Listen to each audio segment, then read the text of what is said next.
In this video, I will be showing how to configure the x-axis using the simple motor selection process. When you first start up TST, it is likely that you are placed into the portal view, but for this series, we are going to be working in the project view. To switch into the project view, click on the icon that says Project View in the bottom left corner.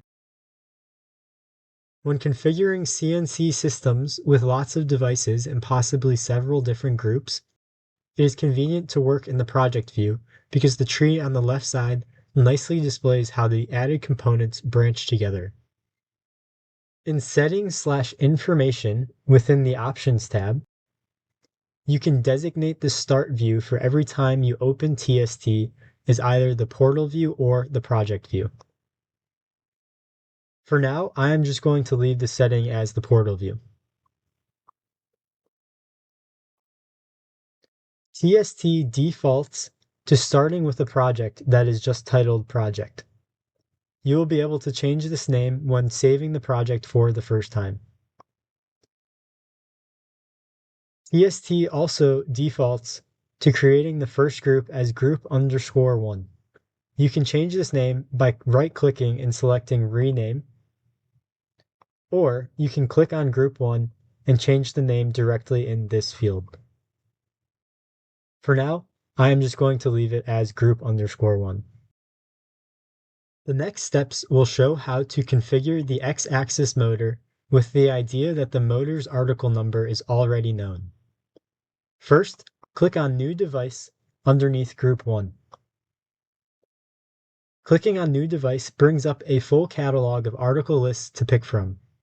Clicking on the I symbol next to one of the article lists brings up more information about that article list. Clicking on the book symbol also brings up information about that article list, and it also allows you to export the information as a PDF. For now, click on Drive Technology. There are a few ways to sort through the articles in this list.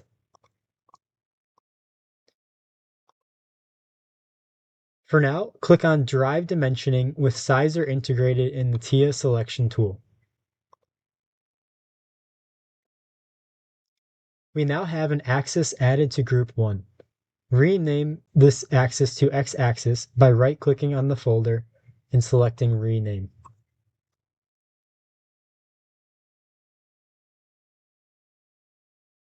Let's now walk through each part of the portfolio selection screen. For Supply System, choose AC and switch the country of installation to USA. Three-phase AC, 480 volts and 60 Hz are good for the standard supply system. We are also going to add a 15% short-term fluctuation. For installation, this is going to be a multi-axis drive system. Switching to the multi-axis drive system adds a few new branches to our project tree. There is now a folder that is titled Multi-Axis Drive System Shared Infeed, which contains the control electronics, the DC link, and the x-axis. The yellow symbols in the project tree indicate that there are devices and parts of our project that have not yet been fully configured. The goal is to populate the tree with only green check marks. Switch to Smart Line Module. For this example, we want to choose from servo motors without a gearbox, so nothing needs to be changed here. Underneath the Technology Requirements, you can click the pencil icon to configure safety integrated functions if desired. I will not be including any safety functions for this example. Finally, check the North America Certificates and Standards box. Now, from this point on, if we hit Next, we get a message that says no motor series has been selected in the portfolio selection. To get back to the portfolio selection, click on the X-axis folder.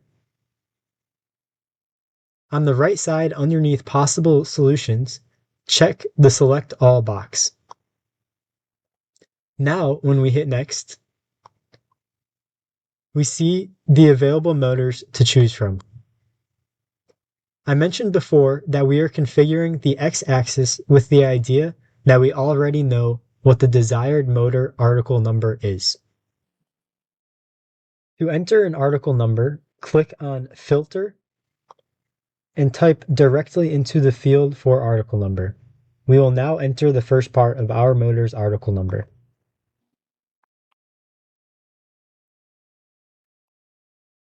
Hit Enter, and our desired motor is available for us to select now.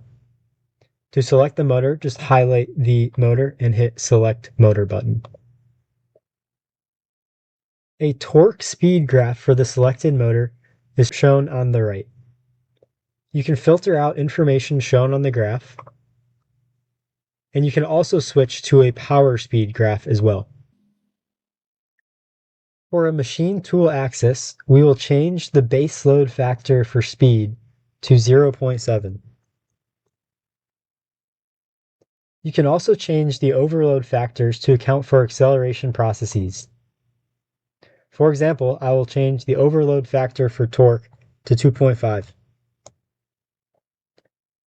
The torque speed graph on the right updates as these changes are made. Now that we have selected the desired motor, click Next. The Configure screen is where you can change and add some of the motor options. For example, if I switch the degree of protection from IP64 to IP65, the fifth to last character in the motor's article number changes from a 0 to a 1. For now, we will leave the options as they were, and we will click Next. Now we have to choose a motor module from the suitable list. Because we are going to link the X-axis and the Y-axis to the same motor module, highlight the 2 by 2.7 kilowatt double motor module and click Select Motor Module. Click Next. In the Configure Motor Module screen, you can then choose to add a voltage protection module. For this example, we are going to leave the selection as No. Finally, we need to add the cable connection between the selected motor and the selected motor module. To navigate to the cable selection screen, you can either click on the cable icon here, or you can click on the Navigate to Cables text within the X-axis folder in the project tree. Click on Add Power Connection. The resulting window has a few fields to define the cable. There is a way to segment the cable, but we are going to leave it as basic. Change the length of the cable to 10 meters. We want the cable to be trailable as well. Click on OK to select the cable that is listed here in the Configured Articles section. If the motor requires a sensor module, then you will see an Add Sensor connection over the blue dashed line. Because our motor has drive click measuring system, we do not need to add the signal connection. Finally, click Next. You can see that we still have some information icons for the X-axis in the project tree. You can open these messages by clicking on the icon. The first message says that the double motor module only uses one axis. We know that we are also going to link the motor module to the Y-axis, so we can dismiss this message by hitting the settings icon and hitting Do Not Show message again. The second message is also a disclaimer that we can safely dismiss by hitting Do Not Show message again. We now have successfully configured the x-axis, and in the project tree, we only see green check marks for this folder. In the next video, I will show how to configure the y-axis for our example CNC system.